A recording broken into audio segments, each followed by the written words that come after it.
What's up, Winners and Whiners group? It's me, Detroit Lenny, here, joined with Scott Reichel. I forgot to run the intro video, but we're live, so it is what it is. No 30-second head start. We're just live and in full effect. We're going to go with a quarterfinal. We're going to do a little recap first round. We'll go over the quarterfinal in the college football playoff matchup. You guys, this is interactive, so if you got something to say, drop the comment. Side total, prop, questions about specific games. We're trying to cover just the playoff games here. If you're looking for bowl breakdowns, there's every bowl game on the channel has a breakdown. So individually, pick a game, watch it, watch them all. Do yourself a favor, watch them all. Hit the like button along the way. Scott Reichel, how's it going on this lovely Friday morning, afternoon where you're at, morning where I'm at? Yeah, doing pretty well. Can't complain. You got a bowl game on right now. I feel like a big reason why the bowl game videos have done well is because of the random start times that these bowl games have. You have nothing on TV, and it's like, oh, you want to watch a college football game at noon, and then another one at 3, and another one at 6? Like, yeah, sure, why not? This is the smartest thing they've ever done. Yeah, I feel like that's something that every sports league should do, honestly. With baseball, they do it occasionally. Hockey doesn't really do it that much. No. Have more afternoon games. You're not competing with anything. Just throw some content out on TV. Why can't you have a noon game? Yeah, you'll watch more. Does it? Yeah. They don't even do it all the time, though. It should be like an everyday occurrence in baseball. I agree. I agree. And NHL should definitely adapt that because NHL will have 15 games on one day and then won't have no games on for 2 days. But about half of them start at exactly 7 o'clock. And it's like, all right, yeah, great. 7, we're just going to miss like all the games because they're happening at the same time. You can 7:30 spread it out a little and 10:30. bit. Yeah. You know, I hate it. You know, I'm happy about the start time, though. You get a noon game on a Friday. What's not to like? Right, exactly. And in that game, live action, looks like Oklahoma 14-7 in the third. I'm on Navy plus points in the under in a teaser, so toot my own horn there. Well, we'll see. Let's recap our best bet of the first round. Irish -7, never a doubt. They won by what, 10? I mean, they were up by a ton. They had an onside kick at the end, so it was never in doubt, but it got a little bit interesting in garbage time, but it was really never a sweat. I like this game here. We both liked it, and obviously it came through there. We called Indiana frauds. That's basically what happened. We just said Indiana wasn't that good, and they didn't look very good. That was basically it, isn't it? Yeah, in a nutshell. Yeah, I mean, we didn't believe Indiana had played anybody worth a damn, and Notre Dame was Notre Dame. And we'll talk about who Notre Dame plays this week. We're going to break down the quarterfinals. Every game we'll go through. Well, you got a best bet between the 4 games as well. All that good stuff. But do you want to talk about the first round? Any surprises out of the first round that you saw? Like, I mean, for me personally, I didn't see anything that I didn't expect. I expected Texas to win. I expected Ohio State to win. I expected Penn State to win. And we obviously expected the Irish to win. I thought the first round was a little blah. No, it was. I think that was kind of the main surprise. It was the fact that we had 0 drama in any of the games. I think that was the main surprise. Yes. It was, I don't want to say a colossal failure by the committee and by the overall playoff and stuff like that, because you got absolute chalk. I like the expansion because why would I turn down extra college football games for no reason? Like, why would I say no to that?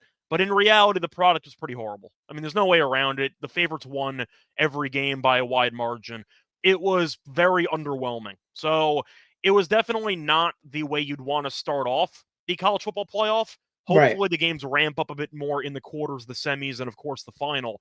But I think for the expansion fans, it was a pretty rough week.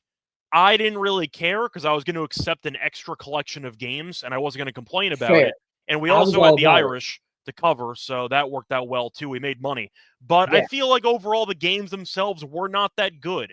But if you watch the FCS playoffs, the favorites usually win by a lot. That's kind of how it goes. So I'm not going to call the entire expansion a failure after the first round. It's like March Madness when the 1 seeds beat the 16 seeds. You're not going to panic. Like, you get better games down the road. It is what it is. So hopefully the games are more competitive. It was not a great product for the first weekend. I'm not going to suddenly tell you that the entire expansion's a waste of time. The games will get better as it goes along. I agree with that. And I think this set around the quarterfinals here, I think we're going to get a lot of I like I don't want to spoil it, but I think we're going to get a lot more competitive matchups here second round. Not to mention there's no home field now.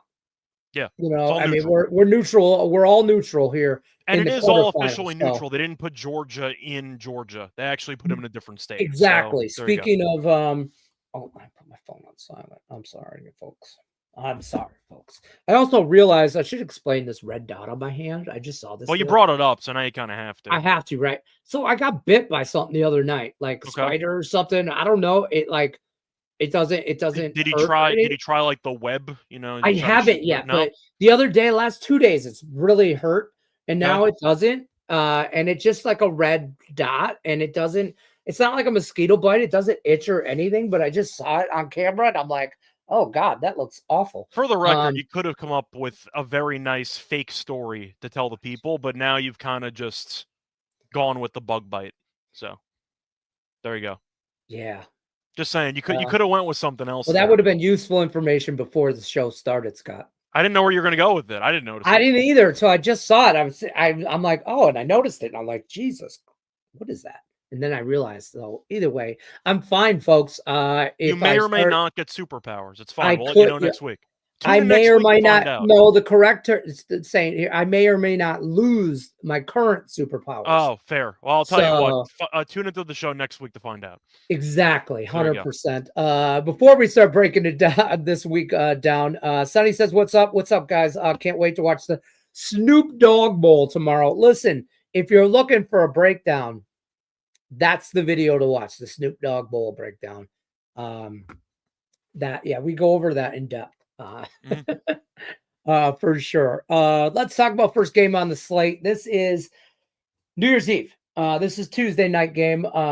Penn State, Boise State in Glendale at the this is the Fiesta Bowl in Glendale, Arizona.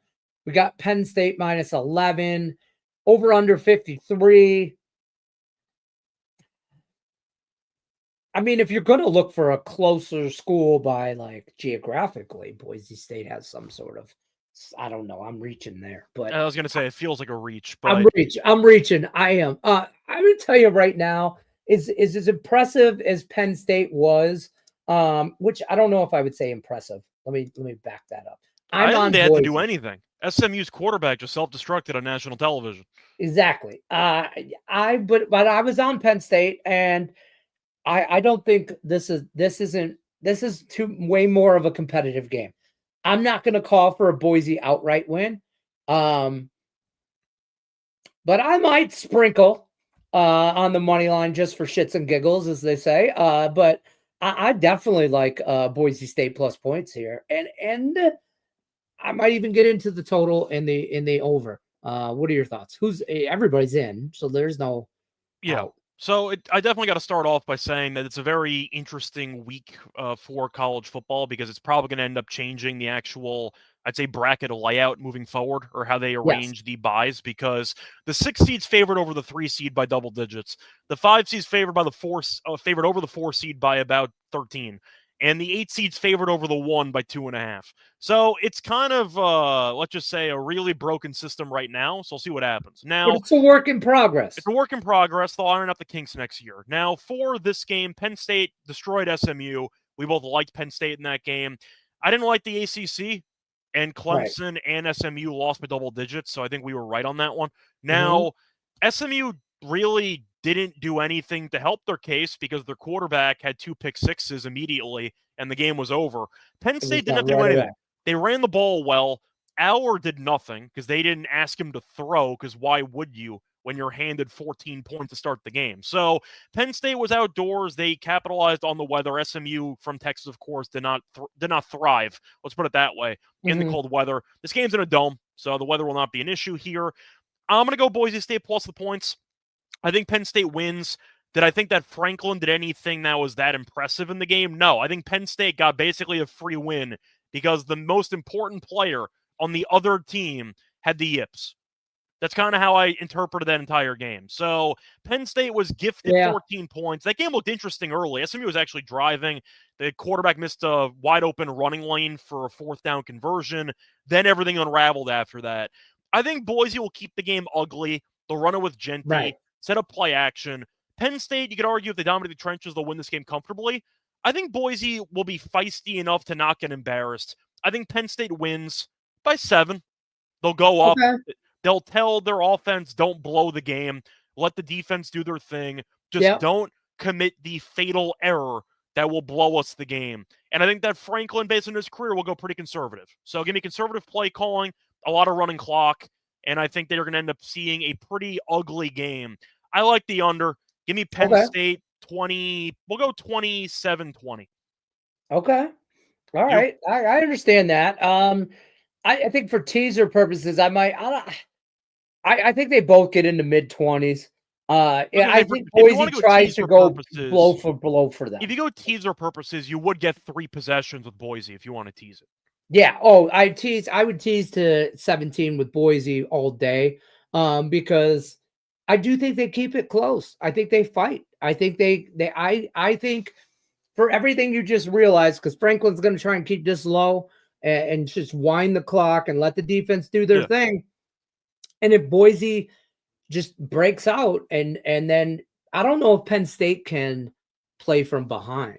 I think Penn State's offense is pretty good, but I'm mostly banking on Boise being a pretty underrated defensive unit. I think this defense is good. Like, I think people are going to look at SMU and go, oh, we had a pretender here. Now we have a random group of 5 school. Like, Penn State's going to destroy them. Maybe, but I'm going to give Boise a bit more credit. I think this team deserved to get to where they are. They only lost to Oregon by 3. Yeah. Like, people forget they actually did have a game against the only undefeated team in the country, and they arguably should have won that game. Like, I think Boise's pretty good, and I feel like people don't realize just how good they actually are. I'm not saying they're going to win, but 11 feels disrespectful. I feel like that as well. 11 feels a little disrespectful. That's fair. Let's move on to the next one here, Texas and Arizona State. I'll tell you what, here's another one where I'm going to use the same term that you just used.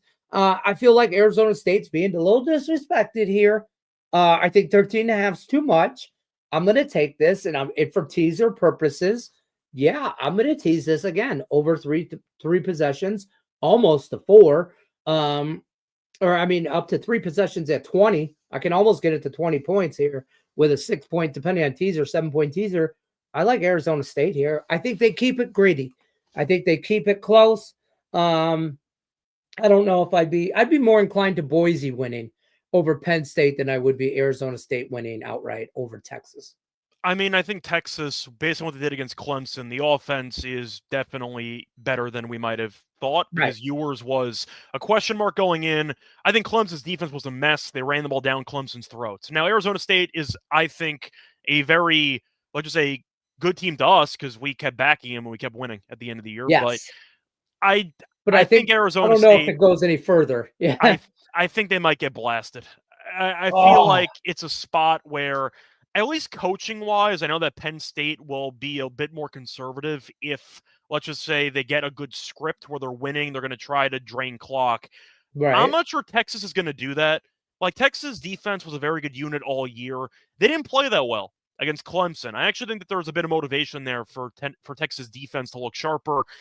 Arizona State, I like their quarterback. Of course, I like Scadaboo, who I think is a great player. They don't have many great receivers. I think that's a problem. I think Texas should dominate the trenches. I think Texas might rout them. I think this game might be close for a bit, and I'm hoping that Arizona State can keep this game close. I think Texas wins by 17. I think that Texas is going to cover. Arizona State's been good to us. We are also a bit skeptical of the Big 12. I don't think the Big 12 is that good anyway. I think Texas's offense was great last week, and I think the defense wasn't that great, which was kind of a surprise. I think Texas looks better, and I think that they will come in hungry. I will go with Texas to win by 2 touchdowns minimum, in my opinion. So give me a close game early, but I think Texas opens it up, and I think that with the aggressiveness of Arizona State's coach, I see them going forward on 4th and 2 at their own 35, at their own 40, and it's going to kind of spiral out of control. I'll go Texas by 17. I don't want to hear that. Okay, I'm rooting for 17's Arizona okay. State. They're fun. 17, They were no, fun for 17's us. okay because that'll cover my teaser. I'm okay with that. I really, yeah.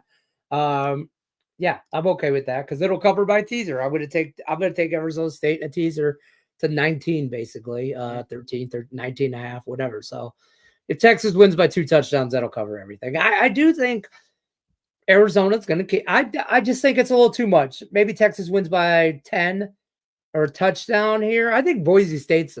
I hate to say this. I think Boise State, because Penn State will shoot themselves in the foot and play so uh uh Well, you're fading James Franklin is basically what's yeah, happening. I know, but they'll play so like just Conservatively and scared. conservatively. Thank you. That's the word I'm looking for. Conservatively, that Boise will take advantage of that. In this situation, I don't think Texas will play conservatively. I think Arizona State's going to have to try and keep up with Texas. If you're asking me which team I think has a better chance of the upset, I'm taking Boise State. I'm not saying either team's going to pull the upset. That's what I'm trying to say. See? But I think Arizona State's got problems in this matchup. That's fair. This one here, this could be the game. This is why they have the playoffs. This, in my opinion, Ohio State. You have the 8 seed favored over the 1 seed, and what also doesn't make any sense. But no sense whatsoever. Total 55.5. Buckeyes by 2.5. This is your Rose Bowl. Pasadena, sunshiny weather. Both teams will travel. I mean, technically Oregon's closer, but Ohio State's no stranger to traveling to the Rose Bowl. What are your thoughts on this, man? I'm not betting Oregon. First of all, it's pretty disrespectful. The Rose Bowl's a quarterfinal. The Rose Bowl's a quarterfinal game? Really? Couldn't put the Rose Bowl in the semis? I think, yeah. I want to know how. I mean, that's a separate conversation, but yeah, I thought that too. But see, you thought I meant the line, the Cotton Bowl, and the Orange Bowl. So you thought I meant the line that I was talking about being disrespectful. I'll get into that in a second. But the Rose Bowl, really? That's a quarterfinal game? So who do you put into the semis? The Cotton. Who do you take out of the semis? The Cotton Bowl. The Rose Bowl's higher than the Cotton Bowl. Really? I think so. Okay. You think the Rose Bowl's beneath the Cotton Bowl and the Orange Bowl? Of course not. You got to move one of them out of the way. I don't think it's I think the Orange Bowl is it. The Rose Bowl should be an automatic. Maybe the orange and the rose it should be. Yeah, I think the Cotton Bowl should be a quarterfinal matchup. Okay. If you wanted me to redistribute the, I'd say, hierarchy of the bowls. That's fair. Because then you would have the Peach Bowl, the Cotton Bowl, the Fiesta Bowl, and the Sugar Bowl. No offense to the Cotton Bowl and the people in Texas, but the Rose Bowl is viewed more highly than the Cotton Bowl. Do we agree on that? Yes. So I think that that should have been changed. Anyway, point is, for this game, of course, Ohio State is the worst seed, but they're favored in the rematch. Now, Oregon did win the first game. Crazy game. It was in Eugene. Came down to the wire. Oregon barely won, but they held on to win. Right. I think that's why Ohio State's favored in this one. It's because it's in a neutral, and the first game in Eugene was an absolute war. Now, the line opened up closer to basically a pick'em, and money is completely just come in on Ohio State pretty heavily. Oregon's had a great year. They're undefeated, beat Penn State in the conference title game. That was a pretty entertaining, high-scoring game. Ohio State was great against Tennessee. So I do think Ohio State has the overall firepower to match Oregon. I think I am going to go Ohio State. I'm not happy about it. I want Oregon to win. I have a great time watching Ohio State lose. But maybe it's a flawed, logical process by me. But when you get this type of matchup, maybe in college basketball, and you get the rare 8 seed favored over the 1 seed, the 8 seed usually wins. You can argue that it's a bit different here because you have name brand bias that's being favored over Oregon. I think Ohio State answered a lot of questions for me personally last week. I thought Tennessee would keep the game close. They did not. The game was over very quickly. Very quickly. I think Ohio State is a bit more physical, and I think their defense is better. The offense with Howard, he's been better lately. The offensive line has been a bit of a concern, but Smith's a great receiver. They have a ton of weapons. I thought the ground game was pretty decent against Tennessee. I'm going to go Ohio State. I don't feel great about it. I think this is definitely must-watch TV. But I think it actually makes sense why Ohio State's favored. You can argue 2.5's too big, and it should be 1, maybe 1.5, maybe a pick'em even.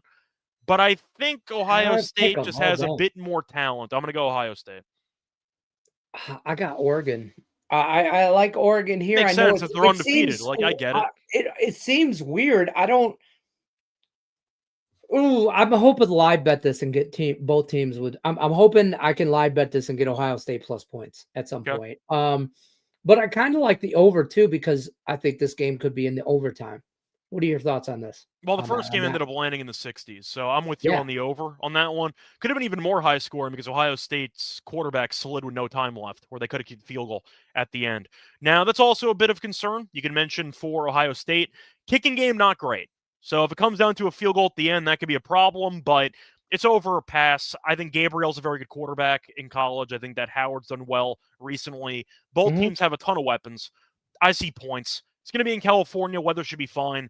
That's probably why this is the Rose Bowl, because you have the Big Ten team against the Pac-12 team, even though not really anymore. Right. It's not really the same thing anymore, but this would be a matchup you would see in the original Rose Bowl. This would be a regular Rose Bowl game on January 1st. But for this one, I'll go with Ohio State.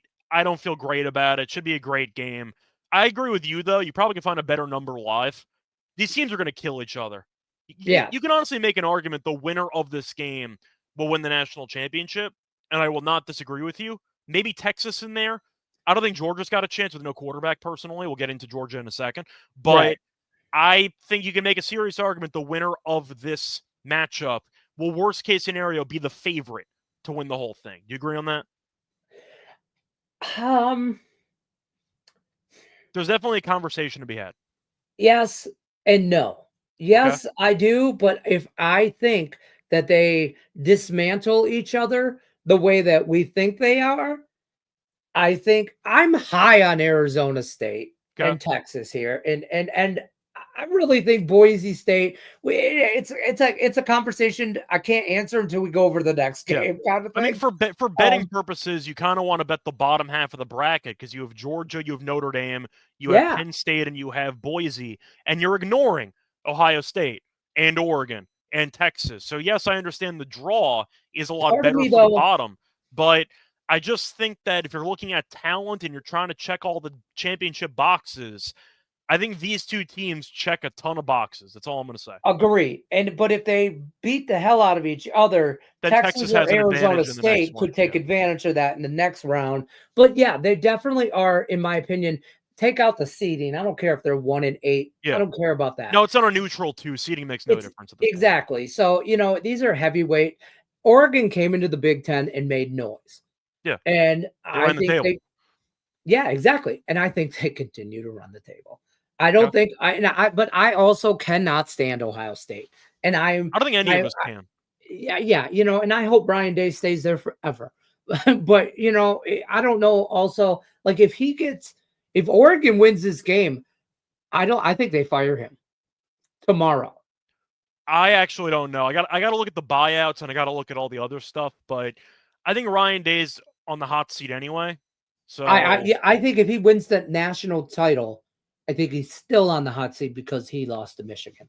I don't. I think if you win a title, you're safe for a long time. That'll be his argument. But those Ohio State, I mean, I'm telling you, those boosters, you got to beat Michigan. I had a debate in a group chat actually last week about it, and I even made a poll on it on Twitter. And I think 97% of the people said they'd rather win a title than win the rivalry game. I agree. You win a title, you can claim you're the best team in the entire country. Like, I think that winning a title is good enough. They probably wouldn't fire him if he won the national.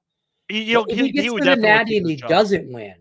I think he'd be safe anyway for another year. You could take it year-by-year basis. I think a title buys him a couple of years. But I think for Ohio State, if they lose this game, I would fire him. I think they might keep him. I got to look at the buyout. I got to look at all the other stuff. But there's numbers involved, and it's not just how emotional. Then again, they paid $20 million for a roster, so how much is too much for a coach buyout? I have no idea. So I mean, they apparently have money for days. I don't think Ryan Day is that good of a coach, but I think that there are worse coaches around, if that matters. Yeah, for sure. But with this roster, you kind of have to win. I feel like listen, I'm gonna take me my teasers. I'm gonna take Oregon over a touchdown here in a 6-point teaser to 8.5, and I'm gonna take this down to 40 whatever. 49 and go over in a teaser. And then I'm going to take Oregon plus 2.5. And at some point try and get Ohio State plus 2.5. Hope Oregon comes out and scores right away. And then I'll be on if both I could sides go for plus points. margin, I'd probably go Ohio State 1-10. Close game, Ohio State ekes it out. Okay. Fair enough. Let's talk about the last game of the night here on Wednesday. This is Wednesday, January 1st. My days are all mixed up with Christmas. Notre Dame and Georgia. Georgia -2, total 44.5. Now, why is Georgia favored here? They don't have a quarterback. It's a great question. It's because they had a bye and because it means more in the SEC, right? Isn't that usually the term? Is that really what we're going with here? Because, I mean, we just saw with Notre Dame. Notre Dame punished Indiana. And I mean, Indiana, we can argue, isn't very good. So that's fair. We can make that argument. Georgia's going to be better. But I think Indiana also let off, or I should say Notre Dame let off the gas halfway through that. They did. Yeah, they did. You know, so. I mean, the main reason is because Georgia won the conference title. I mean, they won the SEC. That's why they're favored in this game. Would I lay this with Georgia? No. I wouldn't lay this. I mean, we're going to talk about our best bet in this game in a second. But I can't lay two of the team with no quarterback. Now, you could argue that Riley Leonard's not as good as people wanted him to be since he transferred from Duke. That's definitely true. You could argue that Georgia has better athletes. That might be true as well. You could also argue that Notre Dame tends to choke in every single playoff game. You might not be wrong about that. But I do think that Notre Dame has a roster that can kind of hang with Georgia. And yes, they did have a key injury, Notre Dame's. That could be a reason why too. But how good is Georgia? Georgia's such a weird team. They beat Texas twice. Great. Like, all right, nice win there. You won the conference title. You went to an insane amount of overtimes against Georgia Tech. Georgia Tech finished the year, I believe, 7-5. That game went to 8 overtimes, and you trailed pretty. I say for most of that game, you're down 17-0 at the half. Most of that game, you were losing. You got killed by Ole Miss on the road by 18 points. Yes, you ended up beating Tennessee. Tennessee, I don't know how good they actually were because Ohio State just killed them like nothing. It's gonna, You lost to Bama. Like, how good is this Georgia team? I don't know. I think Georgia is fine, but if you're going to throw in basically a second-string quarterback who we saw in that Texas game, they didn't trust to do anything. They ran the ball. They scored.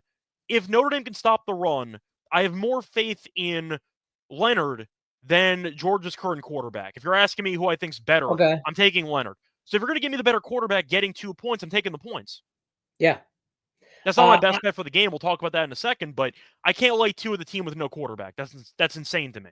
I can't do that either. I love Notre Dame here. And again, I talk about my teasers all the time, but Notre Dame in the teaser for me over a touchdown. I think Notre Dame wins this game outright. I mean, if you wanted actually a same game teaser, I'm not a big fan of teasing college football, but I would go Notre Dame and I'd go with the under. Yeah. You bump the under up to 50-something. And you bump 50. Notre Dame up, and even if Georgia wins an ugly, like, 17-13 game, you're chilling. So. Exactly. You're good. You're good all the way. And to be honest with you, I think that's about where this game probably ends up. But other way, I think Notre Dame steps up here. They will lose a big playoff game. They will choke in a playoff game or a big game. Not this one. They'll save that to when they play Oregon or Ohio State or something like that, or whoever they're playing next. They'll play. Who would they play next? They would play Boise and Penn State. So that's a game they choke in. And then that's how that's the Boise's path to the national championship. I hope Boise makes it there. I think it's a fun story, but I'm just saying. At the end of the day, you might be getting Notre Dame against Penn State, and at that point, it's a choke-off, just based on the two of them. So we'll see what happens. But for this game, like Stockton, we watched him against Texas. They won the game. He came in off the bench. He was 12 of 16 with a really bad interception, and he had 71 yards on 12 completions. It was a pure checkdown fest. I see a very ugly, low-scoring game. So I'll go with the points. Fair enough. So. Yeah. You want to talk about our best bet? I mean, we kind of just... Yeah, I kind of just buried the lead there, but I like the under. Yeah, we're all about the under. We're going with the under 44.5. Now, you can find a couple different lines, 43.5's available, stuff like that. I'm not sure either team gets to 20, to be honest. I think one team might. I like the under anyway. I see, if you wanted an actual score prediction, I see about 40 points tops. I see a very ugly game. That Georgia game against Texas got to 41 with 9 points in overtime. So that game was just an absolute snooze fest of 16-16 into overtime. I think it's going to be a lot of running clock. Notre Dame wants to run the ball. So does Georgia. I think each team's going to be very conservative. They're going to try not to make the big mistake, especially Georgia. They don't want to let Stockton have a lot of opportunities with his arm to punt the game by himself. They're going to try to run the ball. I'm not sure it's going to work or not, but I see a very, very ugly ball control type of game plan from both coaches, which should result in a bunch of punts. Give me the under. It might not be Seahawks-Bears Thursday Night Football bad, but it's going to be bad. I'll go with the game that finishes, in my opinion, I think Notre Dame might actually win. I'll go 17-13, maybe 2017, but 44.5 is a lot. When you have serious questions about both teams, and one team's using a backup quarterback who really did not look good in his last game against Texas. Yeah, and I think Georgia's defense will hold Notre Dame in check. I don't know if either team scores 20. Yeah, that's what I'm saying. Like 17-13, I'm all about that. Yeah. I do think this is going to be a good game. If you like defense, this is going to be a good game for you. I think you're going to see, I think that's going to be the star of this matchup. And it's going to be a lot of ground and pound. Under 44.5 is our best bet for quarterfinals, quarterfinal college football playoffs. That's it in a nutshell, folks. So don't forget, guys, like, share, subscribe, drop in the comment sections what you're into, side total, prop or otherwise. Get in and after it. You got anything else you want to add before we bounce on out of here? Not really. I was going to say just a reminder that we do have a bunch of bowl game videos. So if you do want some individual games, you want to know what our thoughts are on, I don't know, like the Georgia Tech Vandy game, or you want to know our thoughts on the Iowa game for some reason, then you know where to find it. So it's on the channel. So check out the Winners of Whiners videos. This is the only live stream that we do for the college sports. So keep that in mind. Well, back once again. Not exactly sure what day because the games are on Tuesday and Wednesday, so it's kind of weird. But we'll be back. I don't know when the next fight, but be on the lookout. That's why you hit the bell for notifications, folks. Yeah. Be on the lookout for the live show because we will be back covering all of the playoffs. And we'll have a big live show for the national title. We'll break that down a little bit in detail in the next round and all that. But every individual game is for sure out there. Whatever you're into, you can just go down the list. Watch them. They're all like 2-3 minutes long. So good luck unless you're against us. We're going to go back to watching some college football here. We'll see you guys on the next one. Take care, folks.